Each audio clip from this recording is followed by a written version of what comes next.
Alright guys, welcome back. We're here again with Slendermane.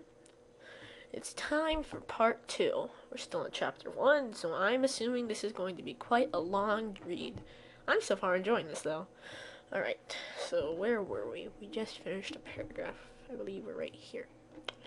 I'm rendering episode 1, part 1, right as I speak. Okay, here we are. Twilight quickly moved her attention to the top of the totem pole. The pony with the long mane. Three butterflies were etched into this one. The next down had a short mane and a jagged lightning bolt. Next down was Applejack, and after that, Rarity, then Pinkie Pie. On the bottom of the totem pole was a pony that looked very familiar. A small star was carved into its flank. As she leaned in even closer, something else caught her attention. The twisting patterns that were carved around the other ponies continued down the totem pole and into the ground. Twilight pushed back on the totem pole, trying to get a better look, and saw the patterns come to an end at another pony. She pushed it back even more. It easily gave way in the soft, dew-soaked dirt. This pony seemed rather crude. For one thing, it was carved upside down. It had no mane or tail at all. Its legs were disproportionate to its body, almost twice as long as they needed to be, and its cutie mark was nothing more than a circle. It seemed that whoever had carved it must have not liked it much, because the mark had been haphazardly crossed out. Why would Zecora have something like this? Twilight though out loud. I'm assuming that's his thought out loud. It is a hobby of mine. Twilight screamed and jumped back at the response. She had been so focused on the totem pole she hadn't noticed Zecora approach. Ah, where did you come from? She stammered, trying to stand the totem pole up straight again. I was off collecting herbs for tea. Have you been waiting a long time? Zecora responded, raising an eyebrow at Twilight. Me? No, not long at all. I heard that you wanted to talk to me about something. I came as quickly as I could, but when you weren't here I decided to, I thought I saw movement on the other side of the tree and followed it back here. But I guess it was nothing. Then I saw this and that. Twilight's voice trailed off. Her heart was still pounding from the surprise, and no matter what she did, the totem pole kept tilting to one side. She eventually let it go, cringing as it fell over completely with a soft thud.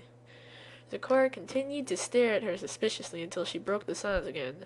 So you carved this? It's lovely. Yes, Zecora replied. I often practice hobbies from my native land when I have time to spare. This one was nearly finished. I'm so sorry, said Twilight, trying to stand it up again and failing. It must have taken you so long to do. Here, just let me... A purple light began to emanate from Twilight's horn as she used magic to pick up the totem pole and shove it back into the ground. It seemed she had been a bit too forceful, though, as it struck almost halfway into the soft dirt before stopping. She smiled awkwardly at Zecora as the magic faded away. Thank you, said Zecora flatly, turning away from Twilight and walking toward the back door of her tree. Please follow me. Twilight followed Zecora inside, her ears turning red with embarrassment. Within a few minutes, she was sipping a cup of Zecora's special tea, however, and the feeling had faded.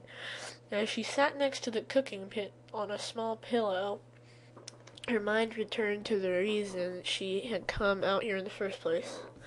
So, Fluttershy had said something had happened. Something bad? What she said is very true, responded Zecora as she poured herself a glass of tea, although I'm not sure why she came to you. Okay, I'm glad. Whoever wrote this actually made Zecora seem normal, because she's actually rhyming as she talks, which is supposed to be. What happens? What do you mean? Zecora walked over and sat down next to Twilight.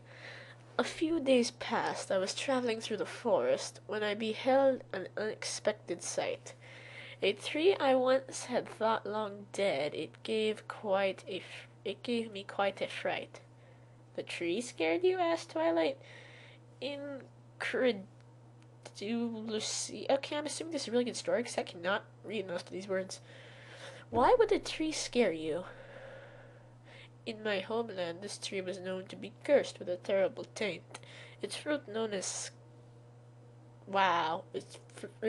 scary berry was used by witch doctors to make vile potions, said to be able to prolong one's life unnaturally. Its wood was said to be corrupted by the spirits of demons. I had heard that Fluttershy was knowledgeable about the fauna and flora of these lands, and asked her for assistance in removing it. I'm afraid her connection to the land may be too strong, however. As soon as she laid her eyes upon it, she sensed the evil within and fled.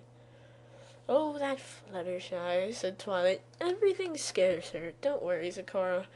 I'll help you get rid of the tree, and I promise not to run away, no matter how spooky it is. Thank you for your help, Twilight. It's well accepted in this plight. What the heck is plight? Twilight finished off her tea and stood up, stretching out her legs. So, when do we begin? Zecora looked out the window. The sun was up now, the blue rays of light now bright white. If we begin work right away, we may be done by sundown. All right, then, said Twilight enthusiastically. Lead the way. So, why just tell Fluttershy? Asked Twilight, readjusting her saddlebags as she carefully stepped over a thick root protruding from the ground and running to Zecora's side. She had led Twilight into a part of the Everfree Forest that she had never been before, and she didn't want to get separated. What do you mean? She replied. I mean, why not tell all of us? If it's just one tree, then I'm sure we could have taken care of it even faster if there were more ponies to help. Zecora paused a moment before responding. To safely dispose of this tree, it must be handled carefully. The earth must be salted, the trunk and roots burned so that nothing remains. But first of all, and most importantly, we must make sure we remove every single scary berry. That seems like a lot of extra work, said Twilight. I mean, if we're burning the whole thing, couldn't we just, I don't know, burn the berries too? Within each scary berry there is a seed. If even one were to take root, all our efforts would be for nothing. I see, said Twilight. So once we remove all the scary berries, what do we do with them? Don't worry, Twilight sparkled. I will dispose of them safely, but I warn you, beware the juice of the berry. Why, is it dangerous? Yes, very. Suddenly, Zecora came to a halt. Twilight stopped as well, only now realizing that they had reached a large clearing in the forest. Well, not a clearing per se, but the trees thinned out a bit, making the area seem open in comparison. In the middle of the clearing was the tree that Zecora was talking about. It didn't seem nearly as threatening as Twilight had imagined it would be. It was short and stubby. Wow. Barely half the height of the surrounding trees, with its pitch black, oily bark and pale yellow fruit, it looked more sickly than anything. Do not let the fruit touch your skin, Twilight, said Zecora, handing her a pair of gloves. What are these for? Twilight asked as she set her soundbags down. For picking the berries, of course. You mean we're going to do it all by hoof?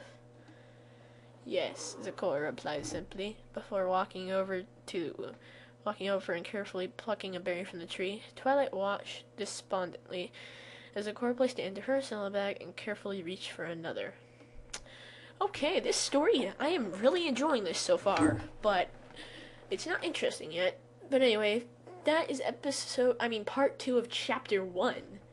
I'm thinking we might reach 10 to 12 videos for this story. But so far really good. I hope we get to a part that really involves Rainbow Dash or Fluttershy, because I like those too. Anyway, thank you for watching, and I'll see you in part 3.